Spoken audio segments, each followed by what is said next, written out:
ఈరోజు ఇక్కడ మిమ్మల్ని అందరినీ ఈ విధంగా కలుసుకున్నందుకు నాకు చాలా సంతోషంగా ఉంది. మనం నూతన సంవత్సరంలోకి అడుగు పెట్టాము. మనందరము కూడా నిజానికి అనేక మంది నుండి శుభాకాంక్షలు అందుకోవటం అన్నది జరిగింది. అలాగే అనేక మందికి మనందరము కూడా శుభాకాంక్షలు తెలియచేశాము.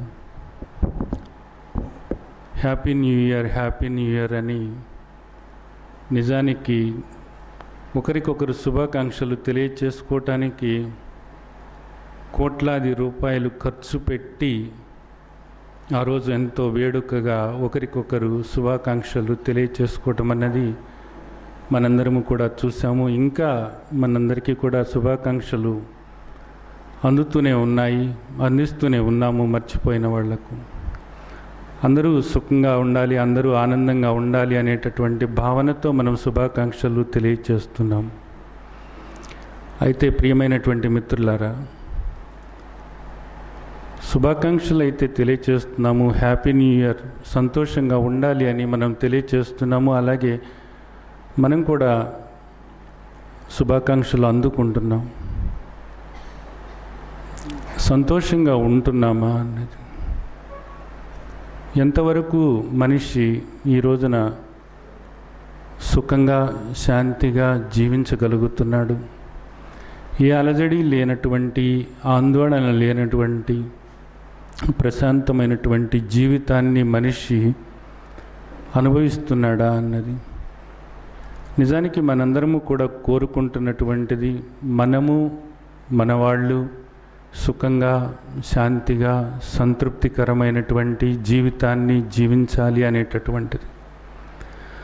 అందుకోసమే మనం ప్రతిదీ కూడా ప్రయత్నం చేస్తున్నాము. ఏ ప్రయత్నం చేసినప్పటికీ కూడా దాని వెనక ఉన్నటువంటి మర్మం ఏమిటంటే మనము మనవాళ్ళు సుఖంగా సంతోషంగా ఉండాలి అనేటటువంటిదే.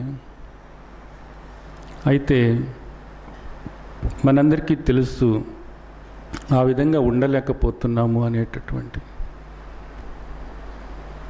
నిజానికి ఒక అలజడితో కూడినటువంటి, అశాంతితో కూడినటువంటి, భయంతో కూడినటువంటి, అభద్రతా భావంతో కూడినటువంటి జీవితాన్ని మనిషి రుచి చూస్తూనే ఉన్నాడు. ఎక్కువ సార్లు ఈరోజు బాగానే ఉంది అని అనుకుంటే అనుకున్న క్షణంలోనే ఏదో అశాంతి, అలజడి, ఆందోళన, ఏదో భయం, తెలియని ఆందోళన, ఏం జరుగుతుందో, మనకేమవుతుందో, మన వాళ్ళకి ఏమవుతుందో అనేటటువంటి భావన మనిషిని నిజానికి వేధిస్తూనే ఉన్నది. మనం చూస్తున్నాం ఈరోజు సమాజం అంతా కూడా అధర్మం పెచ్చు పెరిగిపోయింది, ధర్మం అడుగంటిపోయింది, అధర్మం వల్ల అశాంతి పెరిగిపోయింది అని మనం ఈ మాటలన్నీ కూడా వింటున్నాము. నిజానికి చుట్టూత పరిస్థితులు కూడా నిజానికి అలాగే కనపడుతున్నాయి.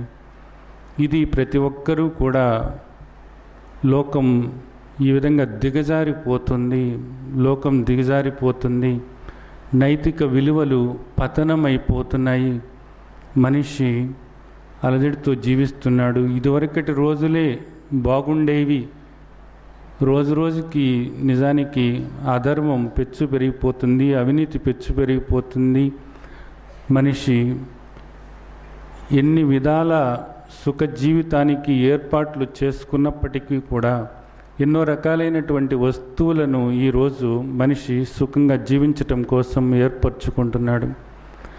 ఒకరోజు మనం చూసినట్లయితే కరెంటు కూడా లేనటువంటి రోజుల్లో చిన్న దీపబుడ్లు పెట్టుకున్న రోజులే బాగున్నాయేమో అని ఇంకా మీకు గుర్తు ఉండి ఉంటుంది. ఇంకా ఈ తరం మారలేదు కాబట్టి మన తాతలు నివసించినటువంటి రోజులు ఇంకా మనకి గుర్తు ఉన్నాయి కాబట్టి ఆ రోజులే నిజానికి ప్రశాంతంగా ఉన్నాయి. సమాజంలో ఇంత అలజడి లేదు, ఆందోళన లేదు, మనిషి సుఖంగా జీవించగలిగాడు.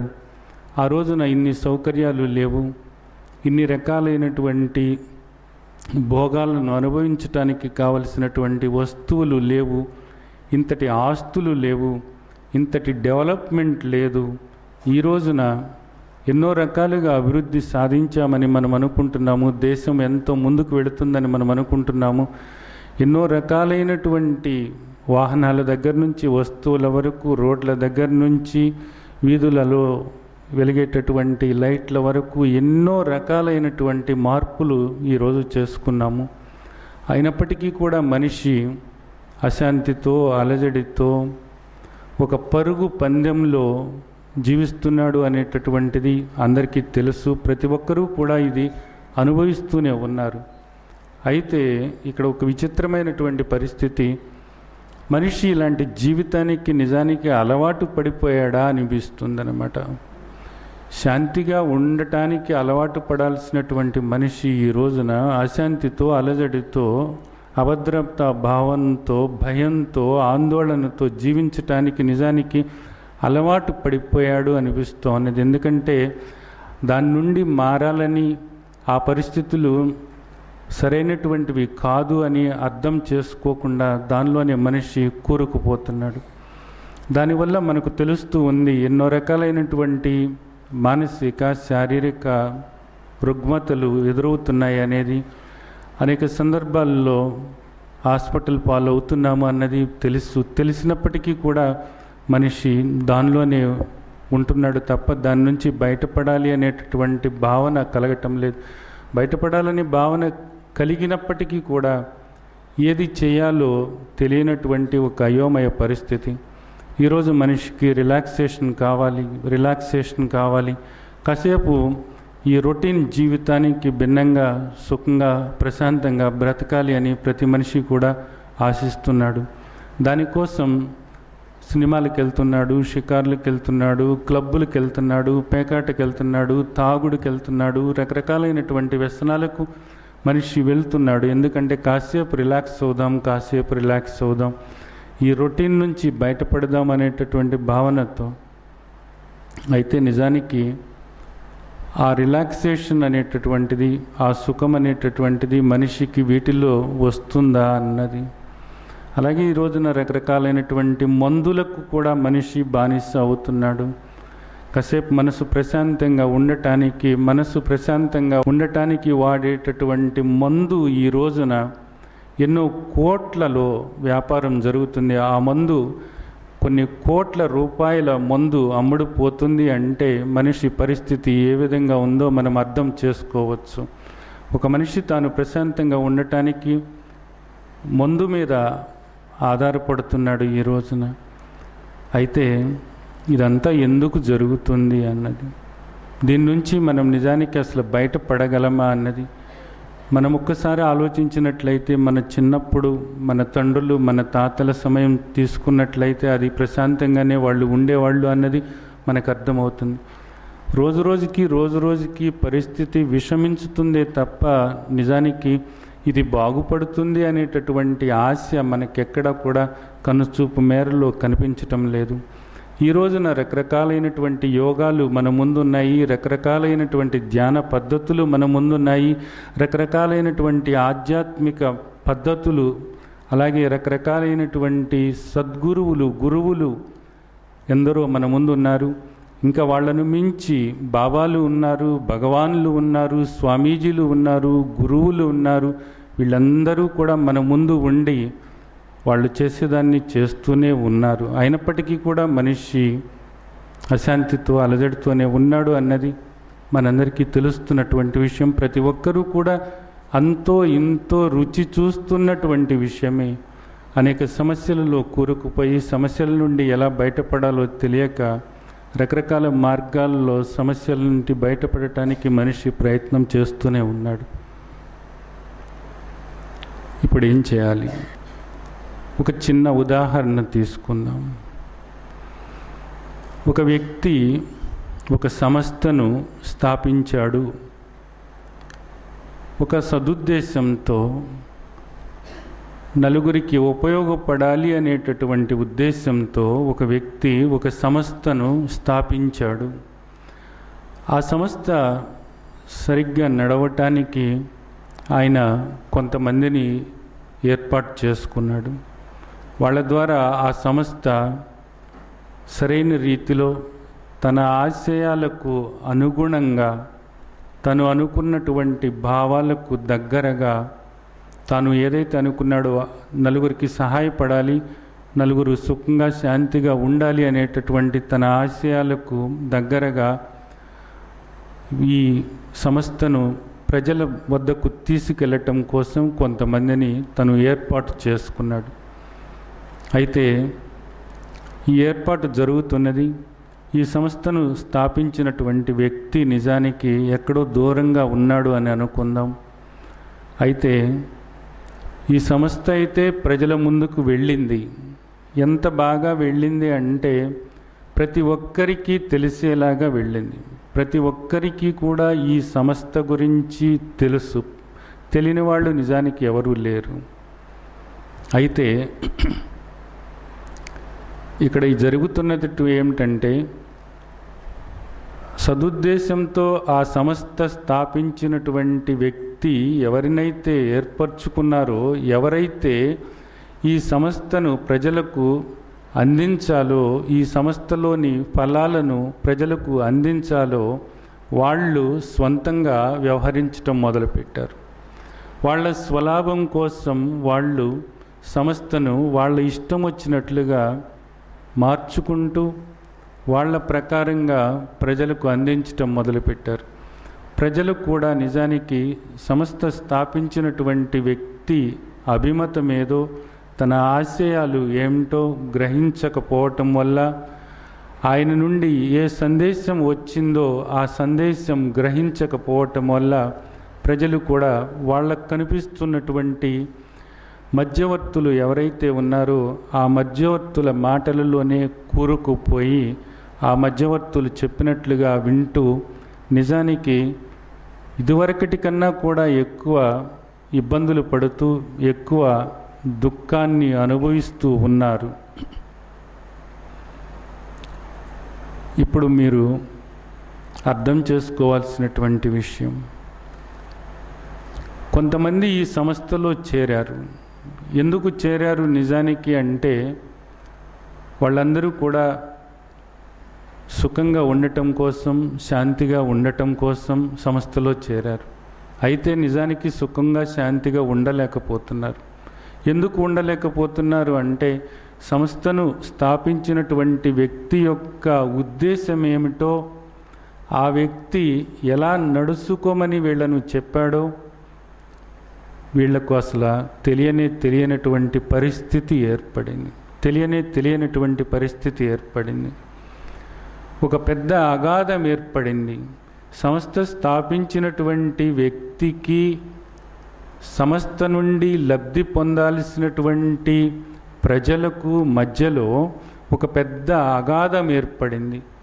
ఆయన నుండి ఏ సందేశం వస్తుందో, ఏ విధమైనటువంటి సహాయం లభిస్తుందో, ఏ విధంగా వీళ్ళందరినీ కూడా సుఖంగా శాంతిగా సంతోషంగా సంతృప్తికరమైనటువంటి జీవితాన్ని జీవించటానికి ఏ విధంగా ఉండమని ఆయన చెప్పాడో ఇదంతా కూడా వీళ్లకు తెలియకుండా అగాధం ఏర్పడింది. ఇప్పుడు వీళ్ళు చేయాల్సినటువంటి పని ఏమిటి? వీళ్ళు సుఖంగా శాంతిగా ఉండాలి అనుకున్నప్పుడు నిజానికి ఈ సంస్థలో చేరినటువంటి వాళ్ళు చేయాల్సినటువంటి పని ఏమిటి చెప్పండి మీరే.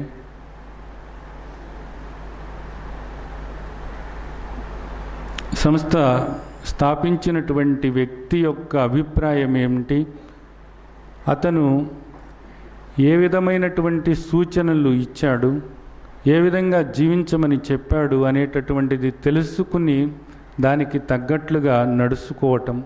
ఆ విధంగా నడుచుకున్నప్పుడు మాత్రమే ఆ సంస్థ శాంతిగా సుఖంగా ఉంటుంది అన్నది మీ అందరికీ కూడా అర్థమయ్యేటటువంటి విషయం. అలాగే మీరు మీ కుటుంబంలో ఒక వ్యక్తి ఉంటాడు, మీ తండ్రి కానీ లేదా మీ తాతగారు కానీ ఎవరైనా ఒక వ్యక్తి ఉంటాడు. ఆ పెద్ద ఆయన నిజానికి అందరి శ్రేయస్సు కోరుతూ ఉంటాడు, అందరి సుఖము శాంతి కోరుతూ ఉంటాడు. ఆ పెద్ద ఆయన చెప్పినట్లుగా నలుగురు కూడా ఆ కుటుంబంలో నడుచుకున్నట్లయితే ఆ కుటుంబం శాంతిగా ఉంటుంది అనేటటువంటిది మీకు తెలుసు.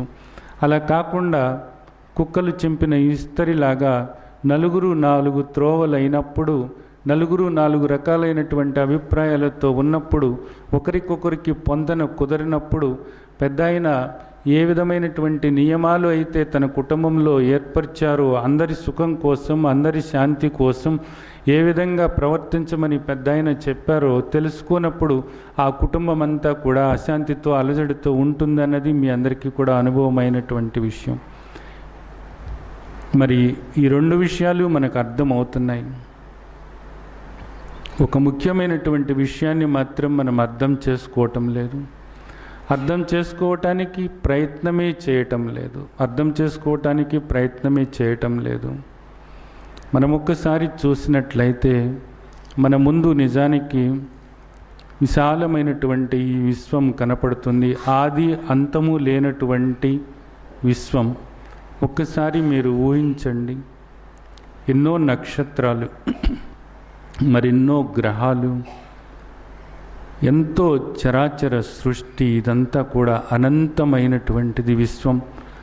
ఈ అనంతమైనటువంటి ఆది అంతము లేని ఈ అనంతమైనటువంటి విశ్వంలో ఎన్నో గ్రహాలు, ఎన్నో నక్షత్రాలు శూన్యంలో వేలాడుతున్నట్లుగా వేలాడుతూ ఉన్నాయి. నిజానికి ఈ అనంతమైన విశ్వంలో ఈ భూగోళం కూడా నిజానికి అలా ఈ శూన్యంలో వేలాడుతుందా అన్నట్లుగానే ఉంది.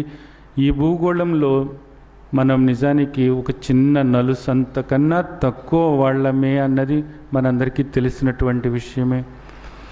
పైన మనం చూస్తున్నాము, మినుకుమంటూ చిన్నగా ఉన్నటువంటి ఆ నక్షత్రం నిజానికి ఈ భూమి కన్నా కూడా ఎన్నో రెట్లు పెద్దదట.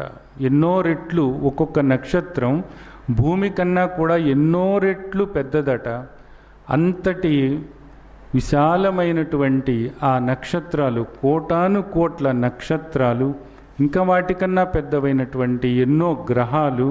ఒక్కసారి మనం ఆకాశం వంక చూసినట్లయితే మనకు అర్థమవుతున్నది నిజానికి ఇవన్నీ కూడా ఇలాగా ఎలా ఉన్నాయి, ఏది వీటినన్నిటినీ కూడా ఒక క్రమ పద్ధతిలో తిప్పుతుంది అనేది. ఈ గ్రహాలన్నీ కూడా సంచరిస్తున్నాయి అన్నది మనకు తెలుసు. గ్రహాలన్నీ కూడా ఒక క్రమ పద్ధతిలో అవన్నీ కూడా ఒకదాని ప్రక్కన ఒకటి నిజానికి ఏ ఘర్షణ లేకుండా సంచరిస్తున్నాయి అన్నది మనకు తెలుసు. ఏ శక్తి ఈ గ్రహాలన్నిటినీ కూడా ఇలా తిప్పుతుంది అన్నది, ఎవరి తెలివితేటలు, ఎవరి ప్రజ్ఞ ఈ గ్రహాలన్నీ కూడా ఈ విధంగా సక్రమంగా ఒక క్రమ పద్ధతిలో తిరగటానికి తోడ్పడుతున్నాయి అన్నది. ఇక్కడ మనం చూసినట్లయితే ఈ విశ్వంలో ఎన్నో రకాలైనటువంటి జీవులు మనం చూస్తున్నాము. అలాగే అచరాలను ఎన్నో చూస్తున్నాము. రకరకాలైనటువంటి కోటాను కోట్ల రకాలైనటువంటి జీవులు, వృక్షాలు, నదులు, పర్వతాలు ఎన్నో మనం చూస్తున్నాము. ప్రతిదీ కూడా వాటి వాటి ధర్మాలను అవి నిర్వహించుకుంటూ, ఒక చెట్టు చెట్టులాగానే ప్రవర్తిస్తుంది, ఒక జంతువు జంతువులాగానే ప్రవర్తిస్తుంది. అలాగే ఒక చిన్న జీవి ఏదైనా సరే అది ఎలా ప్రవర్తించాలో అలాగే ప్రవర్తిస్తుంది. అలాగే ఒక్కొక్క నక్షత్రం ఎలా నిలవాలో అలాగే నిలుస్తుంది. ఒక గ్రహం ఎప్పుడు ఎలా సంచరించాలో అదే రీతిలో సంచరిస్తుంది. దీన్నంతా మనం నిజానికి ఒక క్షణం ఆలోచించినట్లయితే మనకు అర్థమవుతుంది. ఏదో ఒక శక్తి వీటన్నిటినీ కూడా ఒక క్రమ పద్ధతిలో నడుపుతుంది అని. ఒక చిన్న వస్తువు మనం ఇలా పెడితే ఆగదు ఇది నిజానికి. అటువంటిది ఇంతటి విశాలమైనటువంటి ఈ గ్రహాలు నిజానికి ఎందుకు ఆ విధంగా వేలాడుతున్నాయి, ఒకదాని చుట్టూతా ఒకటి ఎందుకు తిరుగుతున్నాయి అని మనం ఆలోచిస్తే స్పష్టంగా అర్థమవుతుంది. ఏదో మనకు తెలియనటువంటి అజ్ఞాన శక్తి వీటన్నిటినీ కూడా ఒక పద్ధతిలో నడుపుతుంది అన్నది. అలాగే సూర్యోదయము, సూర్యాస్తమయము, అలాగే ఋతువులు, ఇవన్నీ కూడా మనం చూస్తుంటే ఒక క్రమ పద్ధతిలో జరుగుతుంది. ఈ సృష్టి యొక్క గమనం అంతా కూడా, ఈ విశ్వం యొక్క గమనం అంతా కూడా ఒక క్రమ పద్ధతిలోనే జరుగుతుంది అన్నది మనం కొంచెం ఆలోచించినట్లయితే మనకు అర్థమవుతుంది. ఎవరిది ఆ తెలివి? నిజానికి ఆ తెలివి దాన్నే ప్రజ్ఞ అని అంటున్నారు. ఎవరిది ఆ ప్రజ్ఞ? ఎవరి తెలివి వల్ల, ఎవరి ప్రజ్ఞ వల్ల ఈ విశ్వమంతా కూడా ఈ విధంగా ప్రవర్తిస్తుంది, ఒక క్రమ పద్ధతిలోనే ప్రవర్తిస్తుంది. ఎవరి శక్తి వల్ల ఈ విశ్వమంతా కూడా ఈ విధంగా ప్రతిదీ కూడా క్రమ పద్ధతిలో తన పని తాను చేసుకుంటూ వెళుతున్నది అన్నది. అలాగే ఇదంతా కూడా ఇలా నడుస్తున్నప్పుడు ప్రతి జీవి కూడా ఆనందం కావాలని కోరుకుంటుంది. తాను, తన వాళ్ళు శాంతిగా, సుఖంగా, ఆనందంగా, తృప్తిగా ఉండాలని ప్రతి జీవి కూడా కోరుకుంటుంది. ఎందుకు ప్రతి జీవి కూడా దుఃఖం నుండి బయటపడాలి, అశాంతి నుండి బయటపడాలి, శాంతి పొందాలి, సుఖంగా ఉండాలి అని ఎందుకు ప్రతి జీవి కూడా ఆ శాంతి పట్ల, ఆనందం పట్ల ఎందుకు అంత ఆకర్షణ చెందుతుంది? ఎందుకు ఆ శాంతికి ఎందుకు అంతటి ఆకర్షణ? నిజానికి ఎవరైనా నేను కొన్ని రోజులు అశాంతిగా ఉండాలి, నేను కొన్ని రోజులు దుఃఖంగా ఉండాలి అని అనుకోరు కదా. ఒక దుఃఖం వచ్చినప్పుడు పోనీలే కొన్ని రోజులు నేను దుఃఖంగా ఉంటాను అని ఎవరు కూడా దుఃఖాన్ని ఉంచుకోవాలని ఎవరు ప్రయత్నం చేయరు కదా. ఈ దుఃఖం పోవాలి, నేను తొందరగా ఆనందంగా ఉండాలి, తొందరగా శాంతిగా ఉండాలనే ప్రతి ఒక్కరూ కూడా ఇక్కడ ప్రయత్నం చేస్తూ ఉంటారు. ఎందుకు ఈ శాంతి పట్ల ఇంత ఆకర్షణ? ఎందుకు మనిషి ఆనందంగా జీవించాలి అని ఎందుకు ఈ తపన, ఎందుకు ఈ తాపత్రయం? ఆనందం పట్ల మనిషికి కానీ మిగతా జీవులకు కానీ ఎందుకు ఈ ఆకర్షణ? ఆలోచించాల్సినటువంటి విషయం.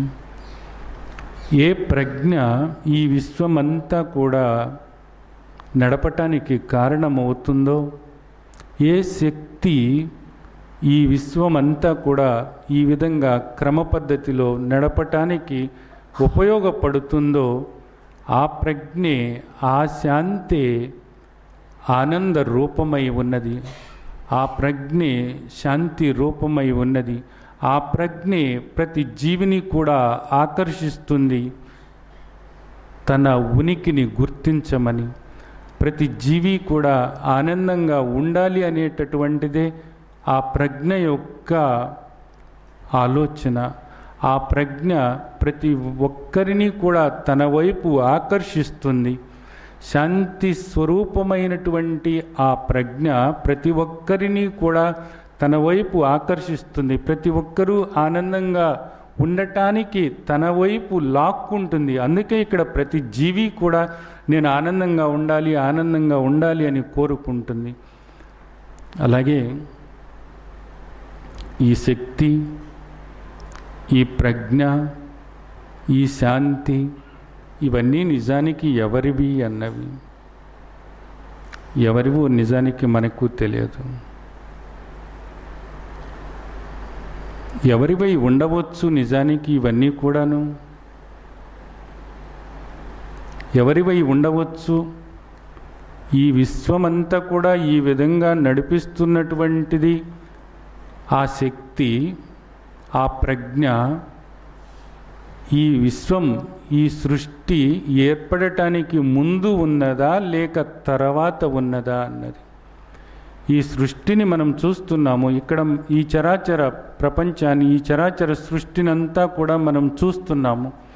ఈ చరాచర సృష్టిని ఈ విధంగా నడిపిస్తున్నటువంటి ఈ ప్రజ్ఞ, ఈ శక్తి ఈ సృష్టికి ముందు ఉన్నదా లేక ఈ సృష్టి తరువాత వచ్చిందా అన్నది మనం ఆలోచించినట్లయితే మనకు అర్థమవుతుంది.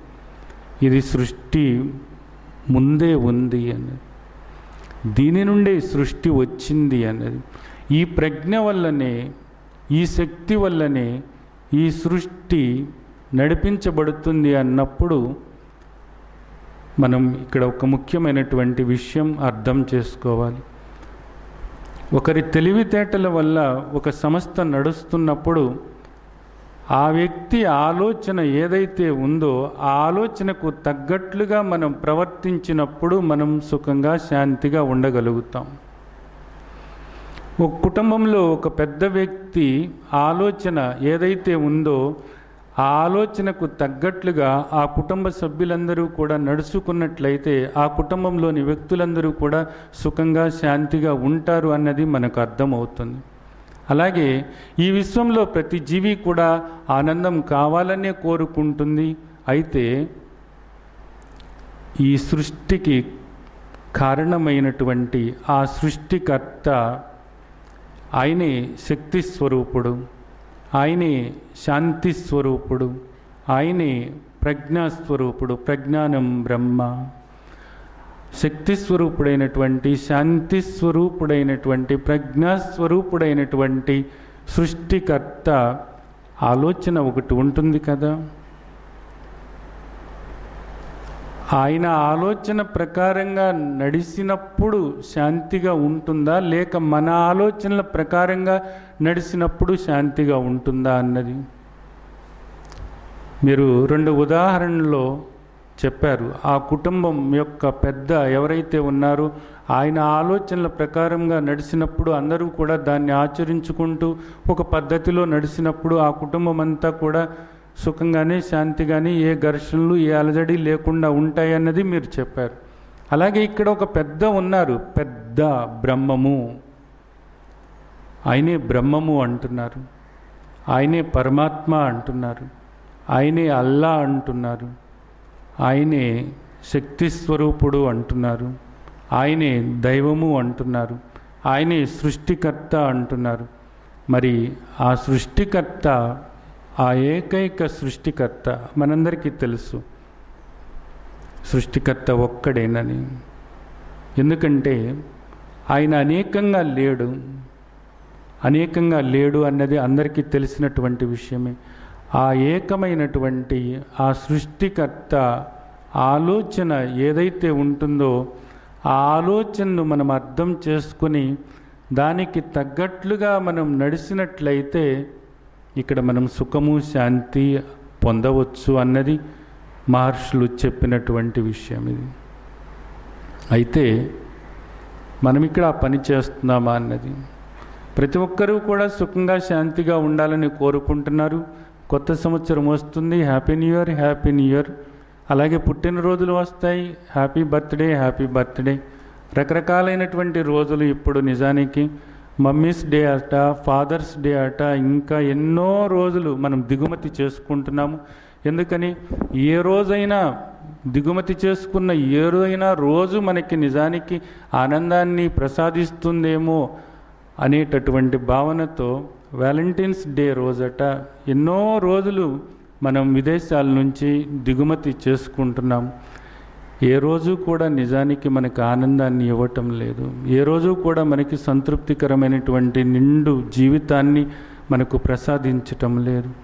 ప్రతిరోజు కూడా ప్రతి మనిషి కూడా అంతో అలజడి, ఆందోళనతో, అశాంతితో జీవిస్తున్నాడు. ప్రతి వాళ్ళు కూడా ఈ దుఃఖాన్ని అనుభవిస్తున్నారు, రుచి చూస్తూనే ఉన్నారు అన్నది మనకు తెలుసు. ఎందుకు ఇలా జరుగుతుంది అంటే ఆయన చెప్పినటువంటిది ఏదో తెలియకపోవటం వల్ల, ఆయన చెప్పినటువంటిది ఏదో తెలియకపోవటం వల్ల, ఆయన ఆచరించమన్నటువంటి ధర్మం ఏదో మనం అర్థం చేసుకోకపోవటం వల్ల, ఆ ధర్మాన్ని అర్థం చేసుకోక ఎవరి ధర్మాలను వాళ్ళు పెట్టుకొని ఎవరి ప్రకారంగా వాళ్ళు జీవితాల్ని జీవిస్తూ రకరకాలైనటువంటి ఆలోచనలతో రకరకాలైనటువంటి పనులు చేస్తున్నప్పుడు మనకి ఆనందం కలుగుతుంది, తృప్తి కలుగుతుంది అనేటటువంటి భావనతో నిజానికి ఆ తండ్రి మనలను ఎలా జీవించమన్నాడో ఆలోచించటమే మర్చిపోయాం.